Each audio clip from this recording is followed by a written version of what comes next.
E essa história, minha gente, é daquelas que a gente vê todo dia, mas que sopra para pensar de verdade quando o destino resolve dar um nó cego na vida da gente. É uma história de muro, sabe? Muro que separa o asfalto lisinho do beco poeirento. Muro que a gente acha que é só de tijolo, mas que é feito mesmo é de preconceito e de conta bancária. Para começar, a gente precisa conhecer a Mariinha. O nome dela de batismo era Maria Aparecida, mas ninguém usava isso. Para todo mundo era só Mariinha, a guerreira. Ela morava longe, lá para a zona leste de São Paulo, num bairro que o ônibus mal conseguia subir a ladeira.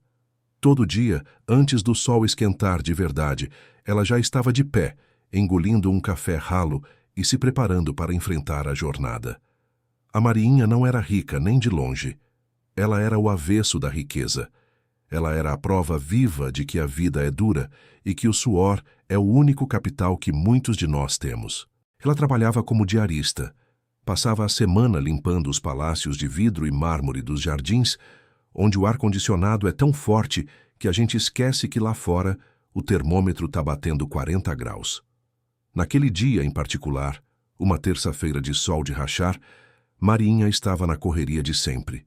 Tinha descido do metrô já sentindo o cheiro de ozônio misturado com gasolina e apertava o passo. Ela tinha que chegar na casa da dona Heloísa, no 10º andar de um prédio espelhado, pontualmente às 8.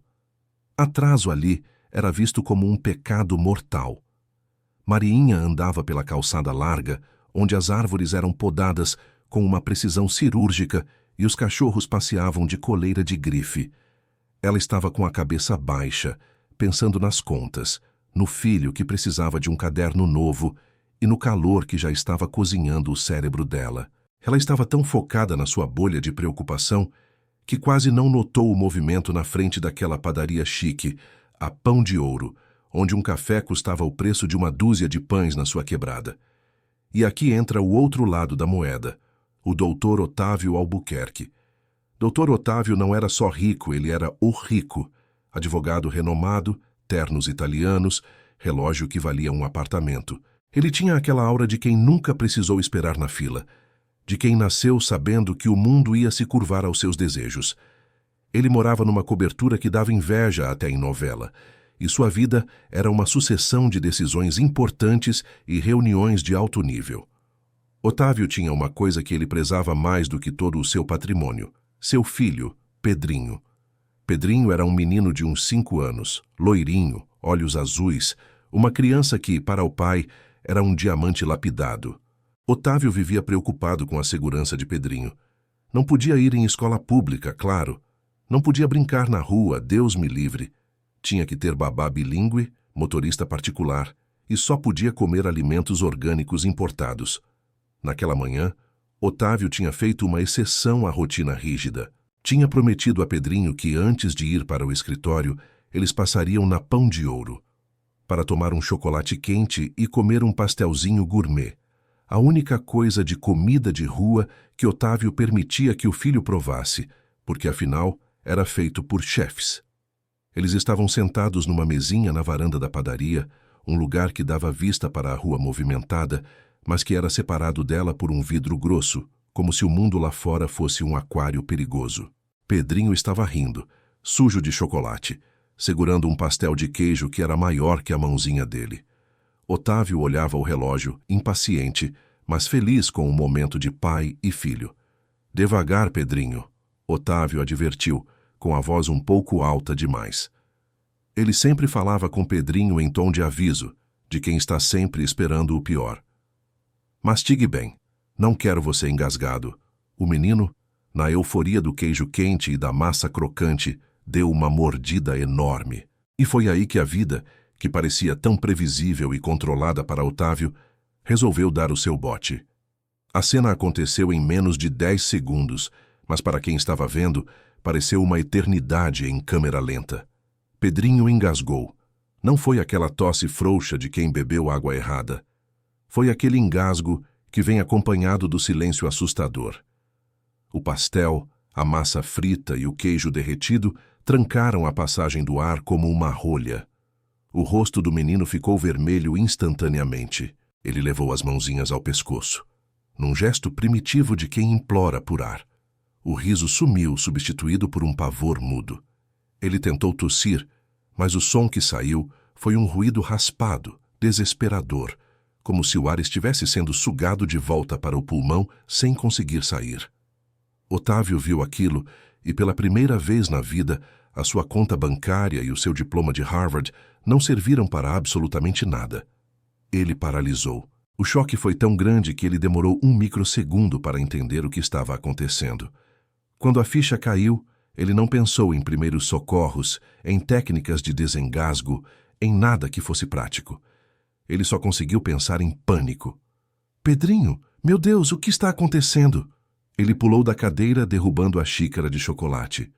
O pânico de Otávio se espalhou como fogo. A babá, que estava um pouco afastada, correu, mas era uma moça jovem, inexperiente, e só conseguiu chorar e gritar: "Ai, doutor! Ai, meu Deus!"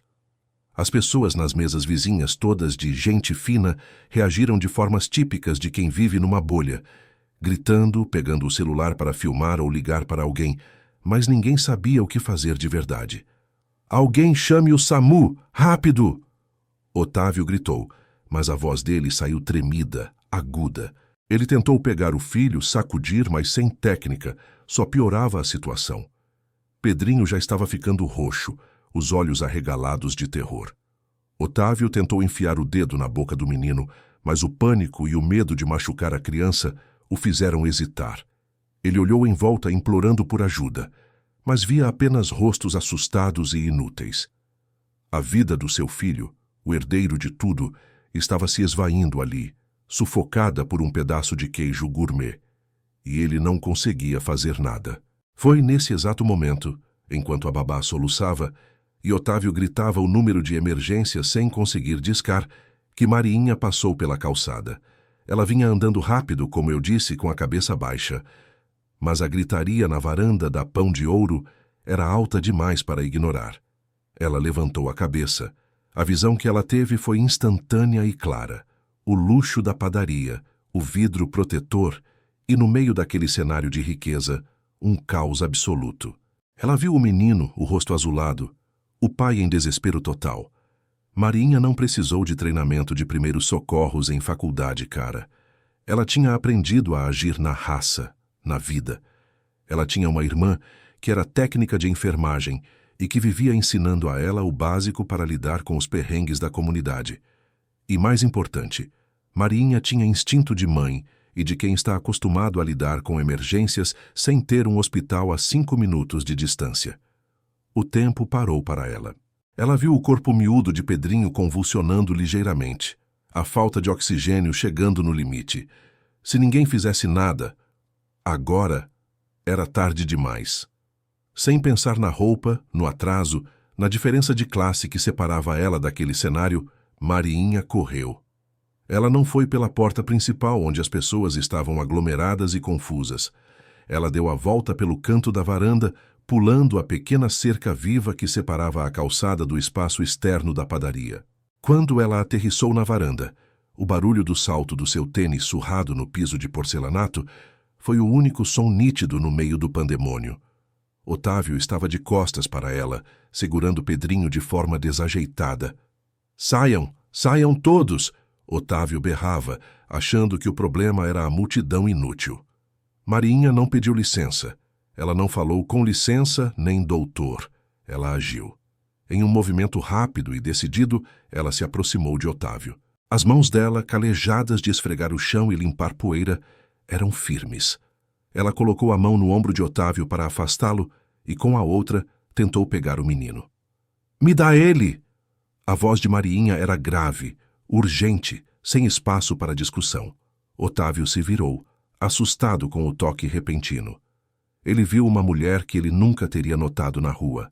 Cabelo preso num coque desgrenhado, roupa simples, o rosto vermelho de quem veio do sol. Para Otávio, ela não era uma salvadora em potencial. Ela era uma intrusa, uma pessoa de fora, que estava invadindo o seu espaço sagrado e, pior, tocando o seu filho. A reação dele foi imediata, instintiva e cheia daquele veneno de classe que a gente carrega sem perceber. "Não encoste no meu filho!" Otávio gritou, empurrando Marinha para trás com o braço livre. O grito dele não foi de pânico pela criança, foi de repulsa pelo toque dela. Quem é você? Saia daqui, você não é médica. O empurrão não foi forte, mas foi suficiente para pegar Marinha de surpresa. Ela tropeçou um passo para trás, o coração disparado não pelo medo, mas pela incredulidade diante daquele ódio repentino. Pedrinho, enquanto isso, estava desfalecendo nos braços do pai. A pele dele, que antes era vermelha, agora estava ficando pálida, quase cinza. Os lábios azuis. O tempo de Otávio gritar e empurrar Marinha foi o tempo de Pedrinho entrar no estágio mais crítico. Marinha não podia perder mais um segundo discutindo com um homem que, na sua arrogância, estava matando o próprio filho. Ela ignorou a ordem e o empurrão. A raiva que sentiu por um segundo deu lugar a uma determinação fria. Ela se jogou para frente de novo, mas dessa vez mais baixa e mais rápida, como quem sabe que só tem uma chance. Otávio ainda estava processando o susto de ter empurrado uma estranha, quando Marinha se enfiou entre ele e o filho. Ela não tentou puxar Pedrinho, porque sabia que Otávio ia resistir. Em vez disso, ela usou o corpo dele como apoio. "Para de gritar e segura ele direito, seu palerma!" Ela praticamente berrou, usando a única gíria que lhe veio à cabeça no desespero. Otávio ficou tão chocado com a ousadia e o vocabulário dela que soltou um pequeno som de surpresa. Essa fração de segundo foi o que Marinha precisou. Com uma força que só o desespero de salvar uma vida dá, Marinha se posicionou atrás de Pedrinho, que ainda estava nos braços do pai. Ela passou os braços por baixo das axilas do menino e juntou as mãos na altura do diafragma dele, logo acima do umbigo, formando um punho fechado coberto pela outra mão. Ela não hesitou. Ela não perguntou se Otávio permitia. Ela fez o que precisava ser feito. Com um movimento seco, rápido e potente, Marinha aplicou a manobra de Heimlich. 1, 2, 3. A compressão abdominal foi precisa, visando o centro do problema. Otávio sentiu o corpo do filho se encolher nas mãos daquela mulher estranha. Ele queria gritar de novo, queria afastá-la, mas o susto da manobra e o desespero de ver o filho morrendo o prenderam no lugar. Na terceira compressão, o corpo de Pedrinho deu um solavanco violento. E então, aconteceu. O pedaço de pastel úmido e amassado disparou da boca do menino como um projétil. Voou por cima do ombro de Marinha e aterrissou, com um barulho úmido e nojento, na toalha de linho da mesa vizinha. O som que se seguiu não foi o choro ou o grito. Foi o som do ar entrando nos pulmões de Pedrinho. Um som áspero, forçado, mas inconfundível. O som da vida voltando. Pedrinho tossiu. Tossiu forte, curvado, e depois começou a chorar. Não o choro mudo de pavor, mas o choro alto, histérico, cheio de ar. O choro de quem renasce. O silêncio na varanda da Pão de Ouro foi ensurdecedor. Todos os presentes, que estavam paralisados no pânico, agora estavam paralisados no alívio. Otávio não percebeu imediatamente que o perigo tinha passado.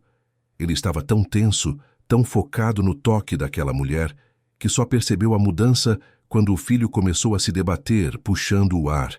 Marinha soltou o menino, que imediatamente se agarrou ao pescoço do pai, chorando convulsivamente.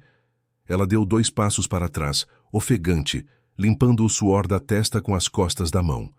A cena era surreal.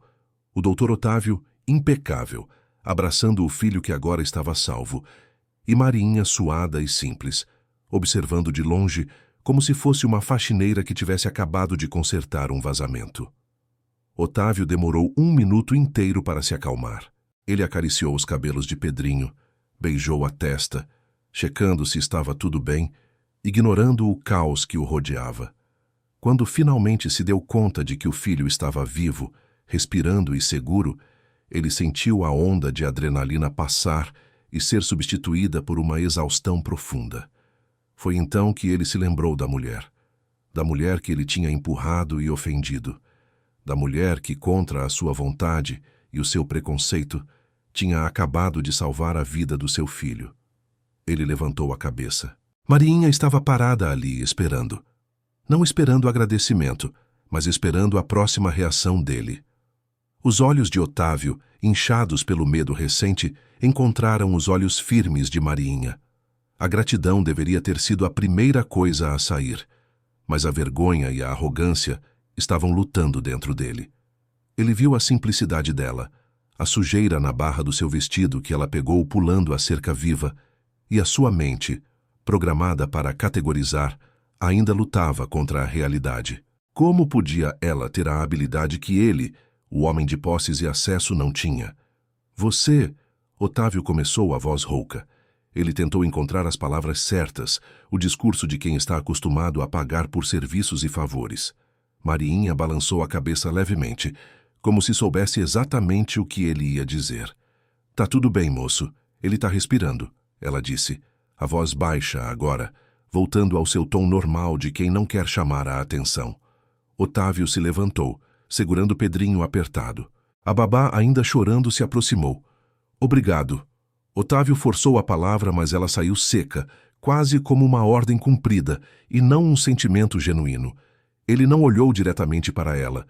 Ele olhou para o chão, para o lado, para qualquer lugar menos para o rosto dela. Então, ele fez a coisa que ele sabia fazer de melhor. Tentar colocar um preço nas coisas.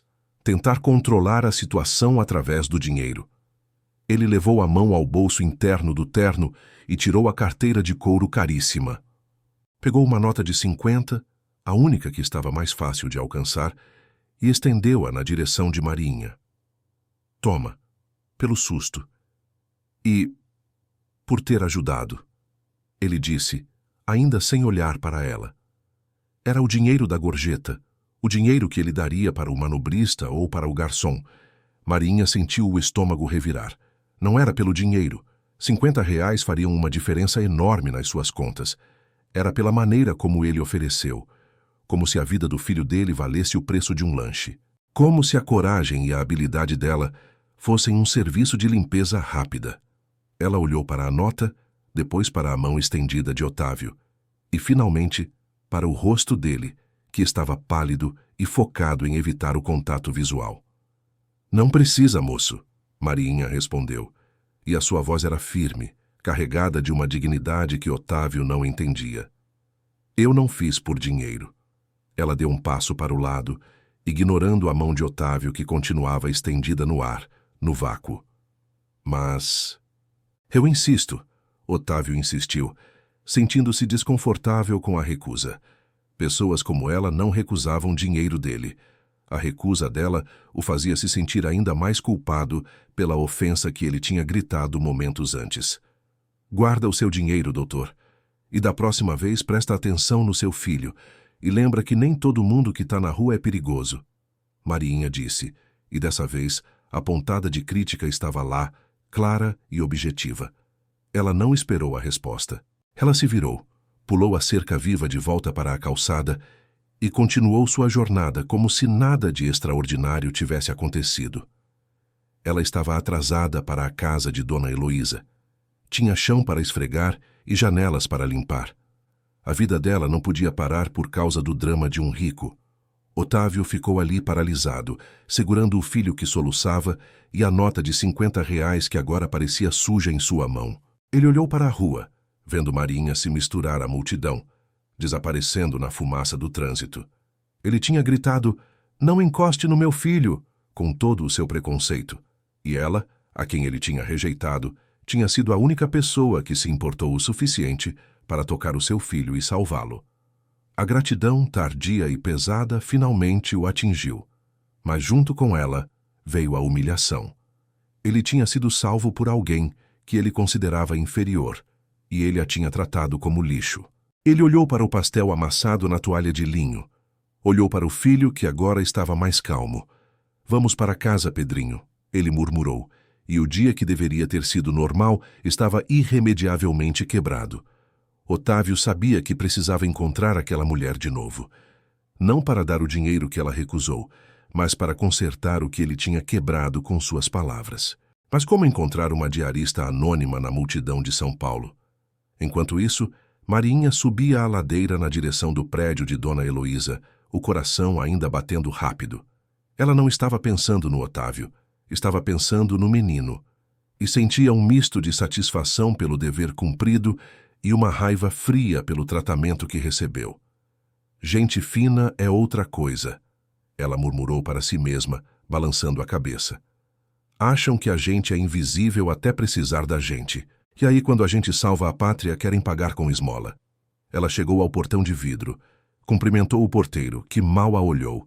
Entrou no elevador social, que subia silenciosamente, levando-a para o mundo de Dona Heloísa, um mundo que era tão limpo e frio quanto o coração do Dr. Otávio Albuquerque. O Otávio, por sua vez, levou Pedrinho para o carro blindado. Ele tentou ligar o motor, mas a mão tremia tanto que ele teve que respirar fundo. Ele estava acostumado a ter controle sobre tudo na sua vida. Seus investimentos, seus processos, sua imagem. Mas hoje ele tinha perdido o controle total e a sua salvação veio de onde ele menos esperava e mais desprezava. Eu preciso achar aquela mulher, ele pensou, com uma urgência que ultrapassava qualquer reunião de negócios. Ele precisava limpar a sua consciência e, mais importante, ele precisava provar a si mesmo que ele não era o monstro preconceituoso que ele tinha sido na frente do seu filho. Mas Otávio não tinha o nome dela. Não tinha o telefone. Ele só tinha a imagem daquele olhar firme e a humilhação do grito que ele tinha dado. Não encoste no meu filho. E assim, a vida de Dr. Otávio e a vida de Mariinha, que tinham se cruzado num momento de vida e morte, se separavam novamente, levadas pela correnteza da desigualdade, mas com um laço invisível e poderoso, a vida de Pedrinho. E esse laço, meus amigos, é que ia apertar as coisas de uma forma que ninguém podia imaginar. Continua. A vida, meus amigos, é uma roda gigante. E o Dr. Otávio Albuquerque, que sempre achou que estava sentado no topo, no assento VIP, de repente se viu de ponta cabeça, olhando o mundo de um ângulo que ele nem sabia que existia. Ele mal conseguiu dirigir de volta para casa. Pedrinho estava exausto, aninhado no banco de trás, ainda soluçando de leve. O trauma tinha passado, mas a marca ficava. Otávio, por sua vez, estava em frangalhos. Não era só o medo da morte do filho, era o espelho que a vida tinha colocado na frente dele. Não encoste no meu filho. A frase voltava na sua cabeça como um eco ridículo e cruel. Ele se lembrava do rosto de Mariinha, não de medo, mas de desprezo quando ela o olhou e recusou a esmola. Aquele olhar valia mais do que o relógio que ele usava no pulso. Chegando em casa, Otávio entregou Pedrinho à babá, que estava mais calma, e subiu para o seu escritório, um lugar de paredes de vidro e vista panorâmica para São Paulo. O luxo parecia sufocante agora. Ele cancelou todas as reuniões do dia.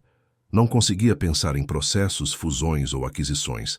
Só conseguia pensar em uma mulher vestida de forma simples, que cheirava a sabão em pó barato e que tinha mais fibra do que ele. Otávio não estava acostumado a dever favores, muito menos a dever a vida de seu filho a alguém que ele tinha tratado como um parasita. A humilhação era um peso físico. Eu tenho que encontrá-la, ele disse em voz alta, e a urgência era palpável. Mas como encontrar uma agulha no palheiro de São Paulo? Ele começou pelo óbvio. Ligou para o gerente da Pão de Ouro, exigindo em seu tom de advogado implacável todas as imagens das câmeras de segurança da varanda. Doutor Otávio, o senhor sabe que precisamos de um mandado. O gerente tentou argumentar. Não me venha com burocracia, seu incompetente. Meu filho quase morreu na sua padaria. Se você não me der as imagens em 10 minutos, eu garanto que amanhã você estará procurando emprego. Otávio não estava pedindo, estava esmagando. Em meia hora, ele tinha os arquivos em seu computador. A cena se repetia, fria e objetiva. O pastel, o engasgo, o pânico dele, a inércia dos clientes ricos e então ela, Marinha. O vulto rápido pulando a cerca viva. A manobra precisa, a repulsa dele, o grito, e o pedaço de pastel voando. As imagens mostravam Mariinha se afastando rapidamente, sumindo na multidão de pedestres. Não havia placa de carro, não havia crachá. Nada. Apenas a imagem nítida de uma mulher em movimento, que parecia ter pressa. Otávio ligou para Léo, seu assistente pessoal e braço direito. Léo era jovem, esperto e, o mais importante, discreto. Léo, eu preciso de você para uma missão sigilosa. Nada de escritório. Use todos os recursos necessários. Preciso encontrar uma pessoa. Ele descreveu Mariinha. Mulher, uns 40 e poucos anos, baixa, cabelo preso, vestida como diarista. Ela estava na região dos jardins por volta das 8h15 da manhã, na frente da Pão de Ouro. Ela salvou Pedrinho. Eu a ofendi. Eu preciso consertar isso. Léo, acostumado a lidar com os dramas da elite, ficou chocado com a sinceridade do chefe. Doutor, se ela é diarista, ela deve trabalhar nos prédios da região. Podemos começar pelos porteiros, mostrar a foto dela. Léo sugeriu, prático. Faça isso. Ofereça recompensa, o que for. Use os investigadores que usamos nos casos de fraude. Eu quero o nome dela, o endereço dela, o emprego dela. Eu quero ela na minha frente antes do fim da semana. Otávio ordenou. O dinheiro começou a se movimentar. A máquina de Otávio, feita de conexões e poder financeiro, começou a trabalhar para encontrar uma pessoa que, na lógica da cidade, era para ser invisível. Enquanto Otávio mobilizava seu exército de advogados e investigadores, Mariinha estava no meio do seu campo de batalha. A cobertura de Dona Heloísa. Ela tinha chegado 15 minutos atrasada. 15 minutos que foram gastos salvando a vida de um menino rico. Dona Heloísa era a personificação da elegância fria.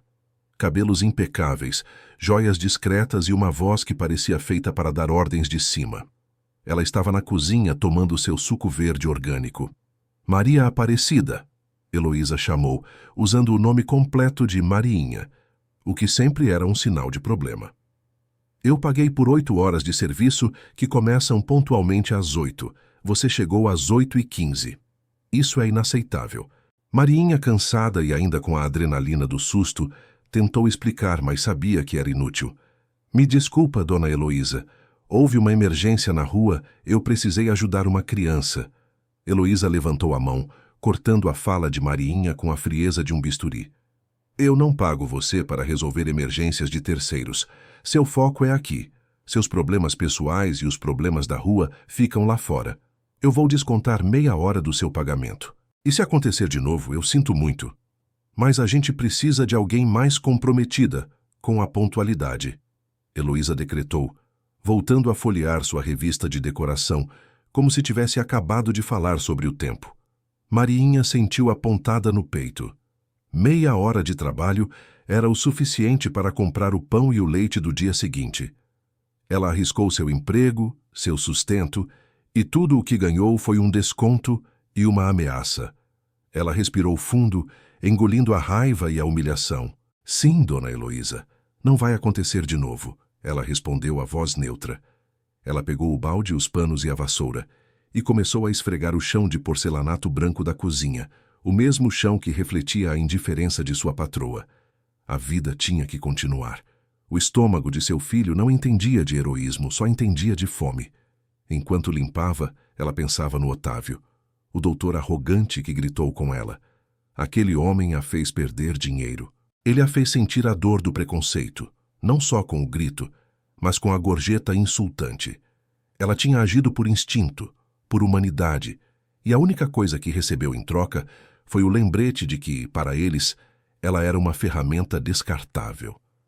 Ela prometeu a si mesma que se o destino a colocasse de novo na frente daquele homem, ela ia fazer questão de lembrar a ele quem ela era e quem ele foi naquele momento de desespero. Os dias que se seguiram foram torturantes para Otávio. Léo e a equipe de investigação estavam trabalhando, mas a busca era como pescar no Oceano Atlântico. Eles tinham a foto, mas a foto era de uma entre centenas de milhares de Marias que trabalhavam na Zona Sul. Os porteiros dos prédios de luxo eram treinados para serem discretos e principalmente para não darem informações sobre os empregados. Havia um código silencioso de sigilo. Doutor, ela pode ser diarista esporádica. Ela pode ter vindo de outra cidade. Ela não está cadastrada em nenhuma agência grande que consultamos. Léo reportou frustrado. Otávio estava obcecado.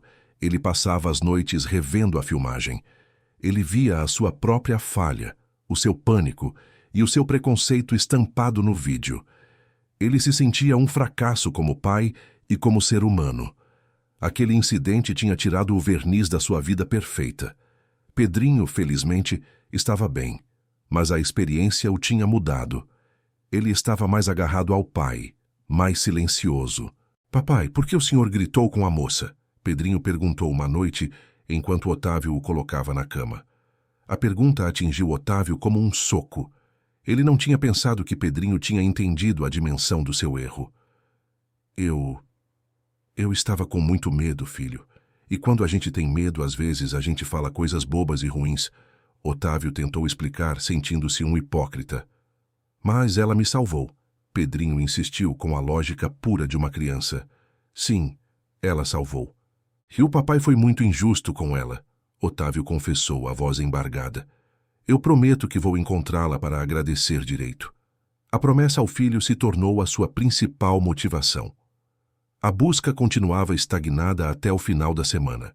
Otávio estava quase desistindo de encontrar Mariinha pelo caminho formal. Ele precisava de um milagre.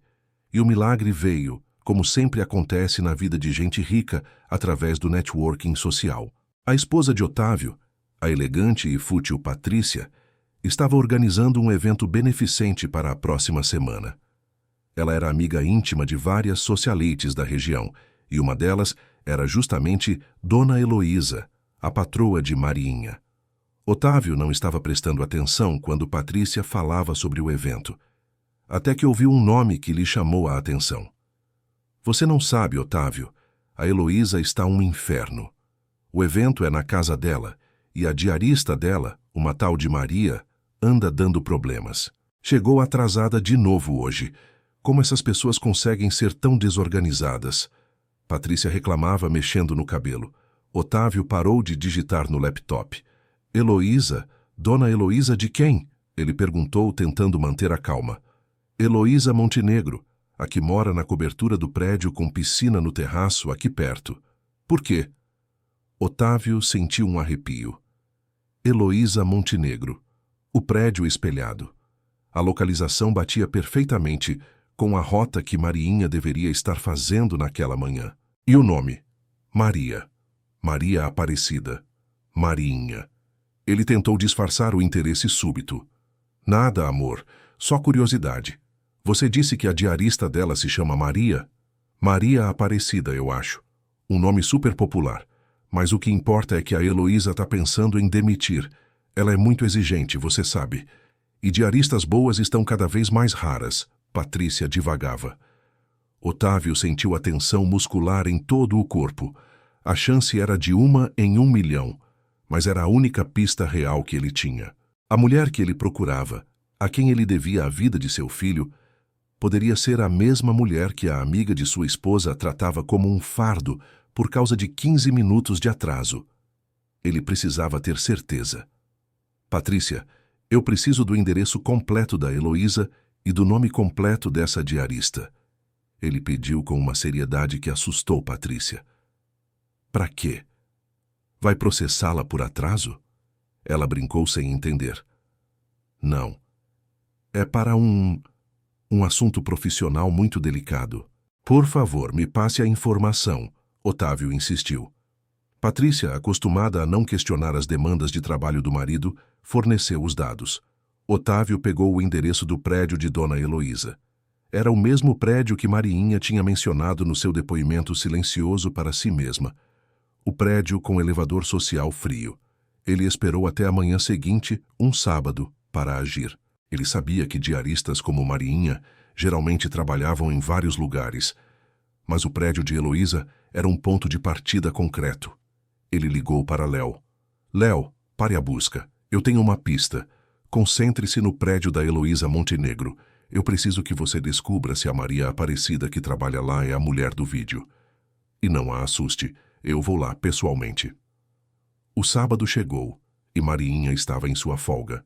Mas folga, para quem vive apertado, é sinônimo de correr atrás de outras coisas.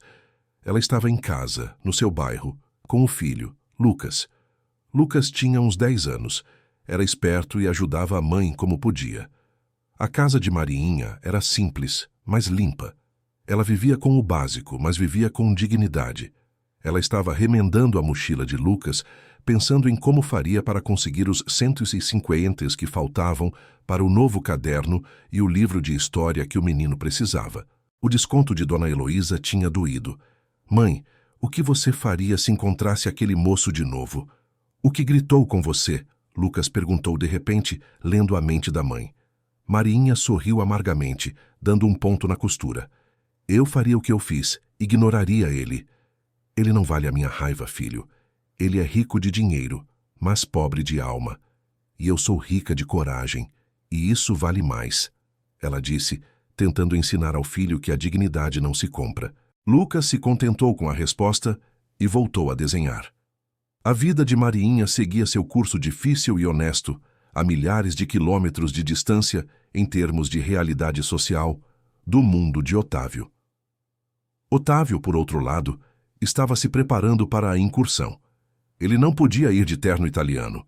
Isso seria ostentação demais e só reforçaria a barreira. Ele vestiu uma calça jeans nova e uma camisa polo cara, tentando parecer casual. Mas ainda assim, cada fibra dele gritava riqueza. Ele dirigiu o seu SUV de luxo, mas parou a algumas quadras do endereço de Dona Heloísa. Ele sabia que se ele entrasse no prédio, a notícia se espalharia imediatamente. Ele queria a discrição. Ele foi até a padaria mais próxima do prédio, uma filial da Pão de Ouro, e se sentou numa mesa externa, fingindo ler o jornal. Ele estava lá para vigiar, para esperar que Mariinha saísse de alguma parte daquele complexo de prédios. O sábado de Otávio, o dia de descanso, se transformou em uma missão de caça à humildade. Léo, enquanto isso, estava na retaguarda, usando seus contatos para confirmar a identidade. Ele subornou o porteiro noturno do prédio de Heloísa, mostrando a foto de Mariinha tirada do vídeo. O porteiro confirmou. Essa é a Maria Aparecida. Trabalha aqui, mas só de terça e quinta. Ela mora na Zona Leste, bem longe. Léo repassou a informação para Otávio, junto com o nome completo. Maria Aparecida da Silva. Otávio sentiu um misto de alívio e pavor. Ele a tinha encontrado. E agora? O que ele ia dizer? Ele não podia simplesmente aparecer na casa dela, na Zona Leste. Seria invasivo e assustador. Ele precisava de um encontro neutro, mas Mariinha estava de folga. Ele decidiu que o melhor a fazer era esperar até a próxima terça-feira, o próximo dia de trabalho de Mariinha. Ele a interceptaria na rua antes que ela chegasse ao prédio de Dona Heloísa. A espera foi angustiante. Otávio não conseguia se concentrar. Ele tinha o nome e o rosto da sua salvadora, mas não tinha a coragem de encará-la. Enquanto isso, a vida social de Patrícia e Dona Heloísa se intensificava por causa do evento beneficente. Otávio ouvia as conversas sobre a organização, sobre a lista de convidados e, claro, sobre a falta de profissionalismo dos empregados. Na segunda-feira, Dona Heloísa ligou para Patrícia furiosa. Patrícia, aquela Maria Aparecida me ligou de manhã. Disse que não vai poder vir amanhã, terça-feira. Disse que o filho dela teve uma febre alta e ela precisa levar ele no posto de saúde. No meio da semana. Eu disse que ia descontar o dia e ela ainda teve a audácia de me dizer que era um caso de saúde e que eu devia ter mais coração, como se eu fosse a mãe dela. Heloísa reclamava, indignada com a insubordinação de Mariinha. Patrícia, contando o drama para Otávio, riu. Essas pessoas não têm senso de prioridade. Agora Heloísa está desesperada. Precisa da casa impecável para o coquetel. Otávio parou. Lucas, o filho de Mariinha, a febre alta. A situação mudava de figura. Mariinha estava em casa, cuidando do filho. Isso era mais importante do que qualquer reunião de negócios. Mas para Otávio, isso significava que ele não poderia interceptá-la na terça-feira. O lado advogado de Otávio, aquele que resolvia problemas, assumiu o controle. Ele não podia esperar. Mariinha precisava de ajuda. E essa era a chance dele de não apenas agradecer, mas de compensar o mal que ele tinha feito. Patrícia, me passa o número de telefone da Heloísa. Eu preciso ligar para ela sobre o evento. Otávio mentiu. Ele pegou o número e ligou para Dona Heloísa. Heloísa Otávio Albuquerque. Desculpa incomodar. Eu soube do seu problema com a Maria Aparecida. eu posso ter uma solução para você. Eu tenho um contato de uma agência de diaristas de altíssima confiança que pode te enviar alguém de emergência, amanhã de manhã. Heloísa, desesperada pela limpeza, aceitou imediatamente. Otávio, você é um anjo. Mande quem for. Eu só preciso que a casa esteja brilhando. Otávio não tinha agência de diaristas nenhuma. Ele tinha um plano. Eu vou resolver isso, Heloísa. Mas eu preciso de um favor. Você pode, por favor, me passar o telefone da Maria Aparecida? Eu preciso confirmar com ela se o substituto pode pegar as chaves ou se ela precisa dar alguma instrução. Heloísa, aliviada, deu o telefone de Mariinha sem pestanejar. Otávio tinha o número. Ele olhou para o celular, a respiração acelerada. Não era mais uma busca anônima. Era uma invasão de privacidade, mas ele sentia que era necessário. Ele discou. O telefone tocou 3 vezes e uma voz cansada atendeu. Alô? Era ela. A voz era a mesma que tinha gritado, me dá ele, na padaria. Otávio engoliu em seco. Ele não podia dizer quem era de cara. Ela desligaria na hora. Alô, boa tarde. Eu estou ligando a respeito de um trabalho para a dona Heloísa Montenegro no bairro dos Jardins. Otávio começou, usando um tom profissional e neutro como um gerente de agência. Ah, sim. Eu não vou poder ir amanhã. Meu filho está doente, Mariinha respondeu, a voz carregada de preocupação. Eu sei. Dona Heloísa me pediu para ligar e confirmar se o seu filho está melhor. Ela ficou preocupada. Otávio mentiu descaradamente. Mariinha soltou uma risada seca e amarga. Dona Heloísa preocupada? Ela só está preocupada com o chão dela. Mas obrigada por ligar. Ele está com febre, sim. Eu vou ter que levar ele no posto amanhã de manhã, por isso não posso ir. Otávio viu a oportunidade. Entendo. É uma situação difícil. Eu sou Otávio da... Ele hesitou. Eu trabalho com a Heloísa em algumas questões. Eu gostaria de ajudar. Eu tenho um contato com um pediatra excelente aqui na região. Se você precisar de ajuda para levar o seu filho ou para conseguir uma consulta mais rápida... Mariinha desconfiou imediatamente. Gente rica ligando para oferecer ajuda médica de graça? Isso não existia no mundo dela.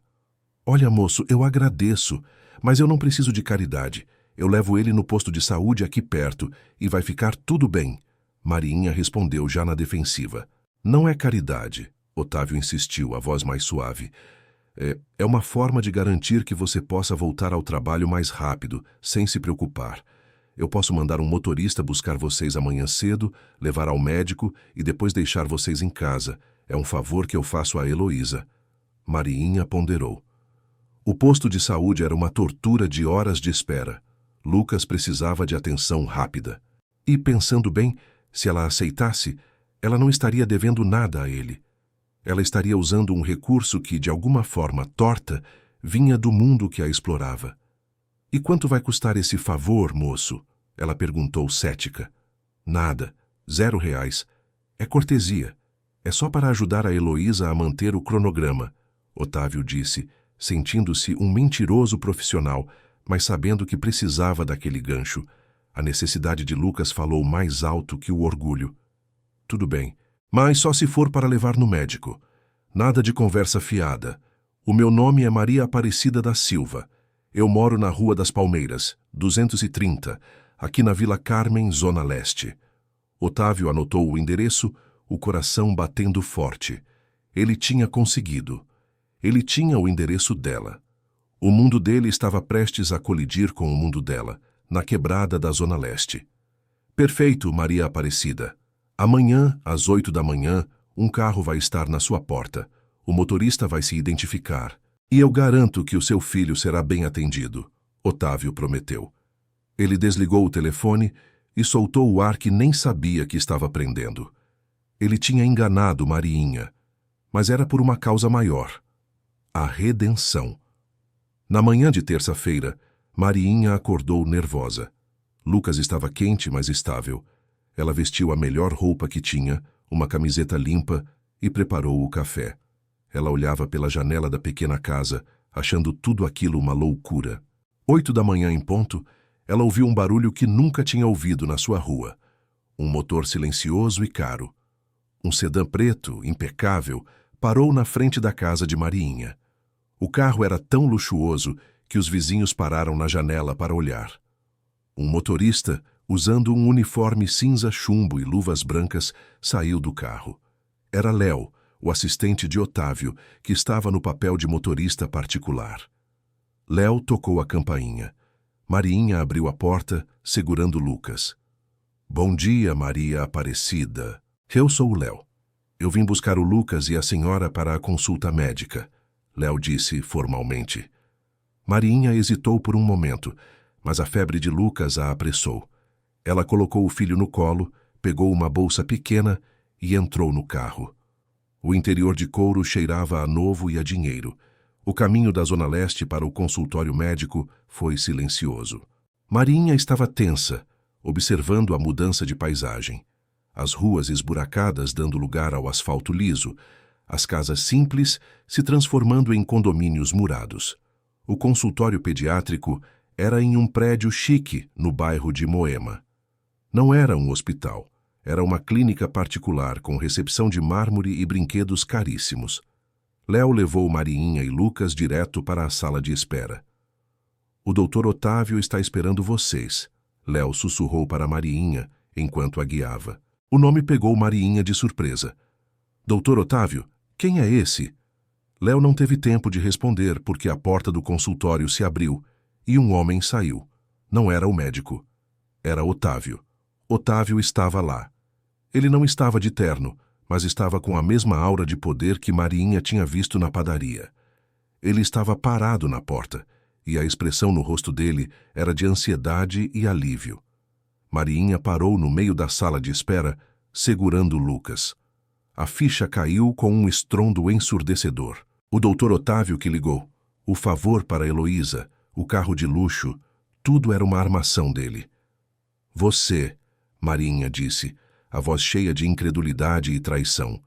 Otávio se aproximou, as mãos nos bolsos, tentando parecer menos ameaçador, mas a culpa estava estampada no seu rosto.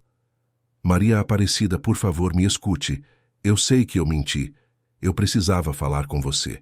O seu filho precisa de um médico, e eu garanti que você teria o melhor atendimento hoje. Otávio disse, tentando justificar a trapaça. Você me enganou. Você usou meu filho para me encontrar? A voz de Mariinha estava baixa, mas tremia de raiva. Eu não quero a sua ajuda. Eu não quero nada que venha de você. Ela começou a se virar, pronta para sair dali a pé, se fosse preciso, carregando Lucas. Espere! Maria Aparecida, por favor! Otávio implorou, dando um passo à frente. Lucas, que estava sonolento e assustado com a discussão, começou a chorar. O que está acontecendo, mamãe? Eu quero ir para casa. A fragilidade de Lucas fez Mariinha parar. Ela olhou para o filho, depois para Otávio, e a raiva deu lugar a um cansaço profundo. Ela estava ali, no mundo dele, expondo a sua necessidade. Você prometeu que ele ia ser atendido, ela disse, a voz cortada. E ele vai ser. O médico está esperando. Otávio respondeu, apontando para a porta do consultório. Por favor, Maria Aparecida, deixe ele ser atendido. Depois você me xinga, me empurra, me manda embora, mas primeiro o Lucas. Mariinha ponderou. O profissionalismo do Otávio, o advogado, estava falando. Ele tinha armado, mas o resultado final era o que ela precisava. Atendimento rápido e de qualidade para Lucas. Ela respirou fundo e deu um passo em direção ao consultório, sem olhar para Otávio. Tudo bem, mas você não entra. E depois eu vou embora e você nunca mais me procura. Ela avisou com a determinação de quem está traçando uma linha na areia. Feito. Otávio concordou, aliviado. Enquanto Mariinha entrava no consultório com Lucas, Otávio ficou na sala de espera, paralisado. Ele tinha conseguido o encontro, mas a reação dela tinha sido exatamente o que ele merecia. Ele não era um herói. Era um mentiroso que estava usando o dinheiro para compensar a falta de caráter. Ele se sentou numa poltrona de couro, a cabeça nas mãos. Ele tinha que consertar isso. Não com dinheiro, mas com a verdade. Ele tinha que se desculpar pelo grito, pelo preconceito, pela gorjeta. Ele tinha que se despir da sua arrogância e encarar a humildade dela. Meia hora depois, Mariinha saiu do consultório. Lucas estava mais animado com um remédio na mão e uma prescrição. É só uma virose forte, vai melhorar rápido, Mariinha informou de forma seca. Que bom, fico aliviado, Otávio disse levantando-se. Agora o Léo pode nos levar para casa e o senhor fica aqui. E esquece que a gente existe, Mariinha ordenou. Não, eu não posso. Eu te trouxe aqui com uma mentira. Mas eu não vou te deixar ir sem dizer o que eu preciso dizer. Otávio insistiu, bloqueando o caminho de saída. Mariinha suspirou, cansada. Diga logo. Eu tenho coisas para fazer. Otávio olhou para o filho de Mariinha, Lucas, que estava sendo distraído por Léo com um brinquedo. Ele se virou para Mariinha, e pela primeira vez ele tirou a máscara de advogado. Maria Aparecida, eu sou um covarde e um idiota. Eu estava em pânico naquele dia, mas isso não é desculpa para o que eu fiz. O meu filho estava morrendo. E você, uma estranha, pulou uma cerca viva para salvar ele. Você agiu como um ser humano, e eu agi como um monstro. Otávio fez uma pausa, respirando fundo. Mariinha o observava, os braços cruzados, sem demonstrar emoção. Quando eu gritei, não encoste no meu filho, aquele grito, não era de medo pelo Pedrinho, era de preconceito.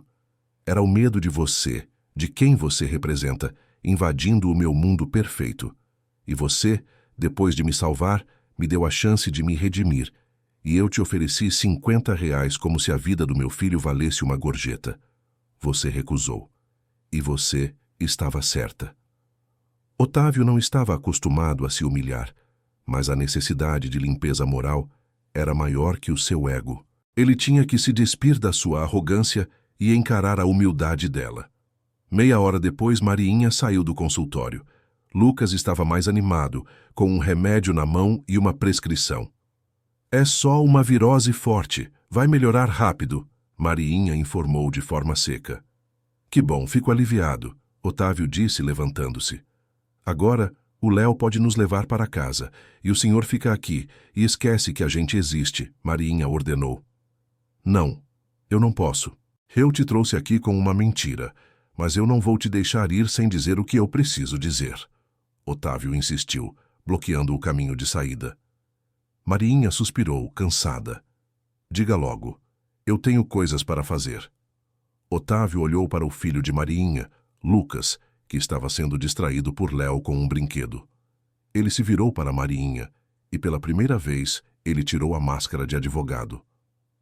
Maria Aparecida, eu sou um covarde e um idiota. Eu estava em pânico naquele dia, mas isso não é desculpa para o que eu fiz. O meu filho estava morrendo. E você, uma estranha, pulou uma cerca viva para salvar ele. Você agiu como um ser humano, e eu agi como um monstro. Otávio fez uma pausa, respirando fundo. Mariinha o observava, os braços cruzados, sem demonstrar emoção. Quando eu gritei, não encoste no meu filho, aquele grito não era de medo pelo Pedrinho, era de preconceito. Era o medo de você, de quem você representa, invadindo o meu mundo perfeito. E você, depois de me salvar, me deu a chance de me redimir, e eu te ofereci R$ 50, como se a vida do meu filho valesse uma gorjeta. Você recusou, e você estava certa. Otávio não estava acostumado a se humilhar, mas a necessidade de limpeza moral era maior que o seu ego. Ele sentia o suor frio. Você me humilhou, Maria Aparecida, com a sua dignidade. Você me fez ver que eu sou podre por dentro. Eu não vim aqui para te dar dinheiro ou para pagar um serviço. Eu vim aqui para te pedir perdão. Não pelo que eu disse, mas pelo que eu sou.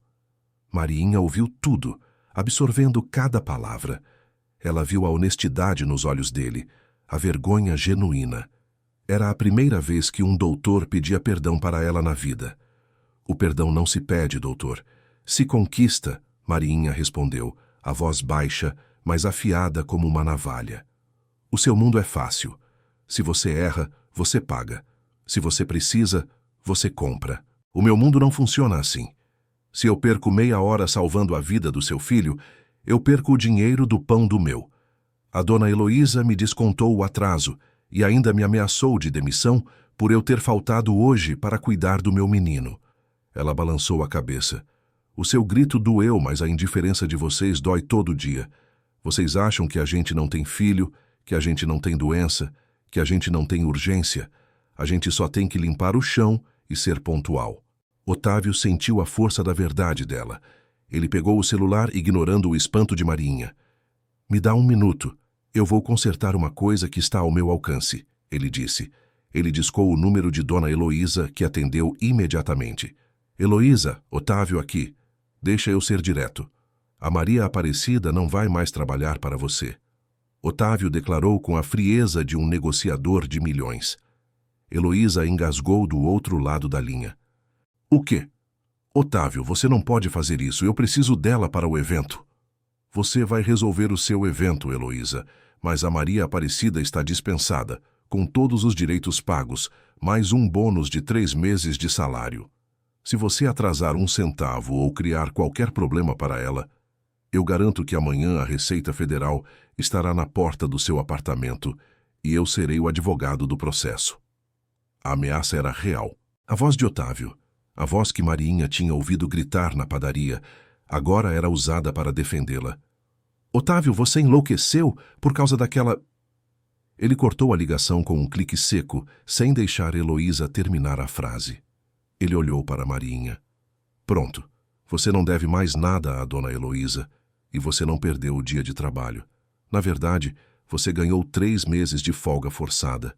É um começo, não é uma desculpa.